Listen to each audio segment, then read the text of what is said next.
the Chicago Bears, how did you feel about their draft overall? Well, I mean, if you watched the show with Trey Wingo in the weeks leading up, the show we do, the Draft Insiders podcast, I had said, and I wrote it in the draft notes, that the sense I was getting is that the Chicago Bears were desperate to come away with the quarterback within the first 2 rounds of the 2021 draft. That's exactly what they did when they made that huge trade with the New York Giants, gave away a number 1 pick next year, as well as additional picks to get Justin Fields. Now, right off the bat, they got their quarterback. They got a potentially very good quarterback in Justin Fields, a guy who physically is as gifted as any of the top QBs in this draft, especially when you look at the arm talent.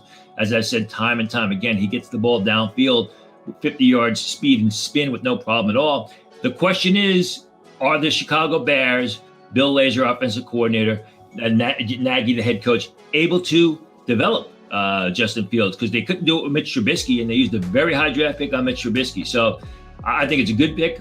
I understand why they gave all the choices away.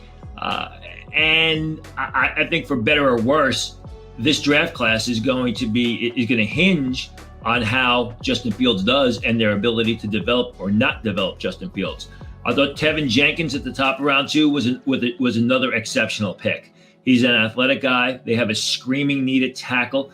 Now they have a screaming need at left tackle. Tevin Jenkins is a athletic right tackle at Oklahoma State, fundamentally sound, mobile, athletic, can block on the line of scrimmage in pass protection or get out on the second level.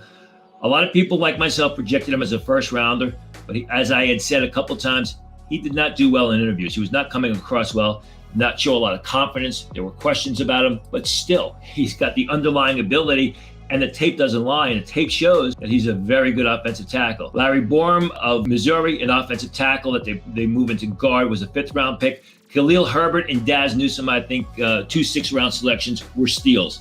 Herbert is a guy who I think will fit right in with that system.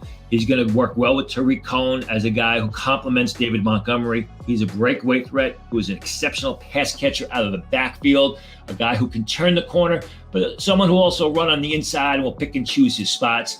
Daz Newsome, very reliable pair of hands, not the fastest guy in the world, but someone that can consistently come away with the ball on underneath routes. I also thought that Thomas Graham in the 6th round was another good value for the Chicago Bears. A guy who's probably going to play in nickel or dime packages, showed flashes during his career at Oregon, showed flashes during 3 days of Senior Bowl practice. He's got good size, he's got good speed, just needs to polish his game. Yeah, and Tony, what about the UDFAs, the undrafted free agents that the Chicago Bears brought in? One guy, well, they signed a couple of good guys. I like CJ Maribel of Coastal Carolina, although he's like the Tariq Cohens and the Khalil Herberts. Daniel Archibong of Temple's another good defender up front for them. Khalil McLean, the receiver from Troy, he was someone who got high grades from scouts coming into the season, but it was very disappointing.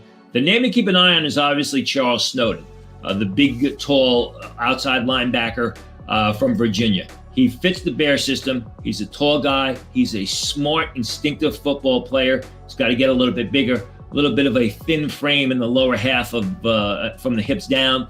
Also was at Senior Bowl practices, but was unable to take part because of a foot injury. He's got a high upside. I like the Charles Snowden signing. I think this is someone that if he gets a little bit bigger and is able to add bulk to his frame and really learn how to rush the passer, this is going to be a find as a UDFA. And that's the role that you see him in, as a primary pass rusher and not necessarily a full-time off-the-ball linebacker? Well, I mean, he was a solid off-the-ball linebacker at Virginia. In fact, Virginia used him more in space than they did up the field. But I think with that frame, I mean, the guy goes about 6'5". Yeah. He looks more like a power forward than he does a football player.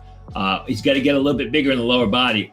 And he's smart and he's tough and he's shown pass rush ability in the past. Virginia just never really used him like that. But I think he's a good fit for the Bear system, someone that you can stand up over tackle and occasionally drop off the line and play in space.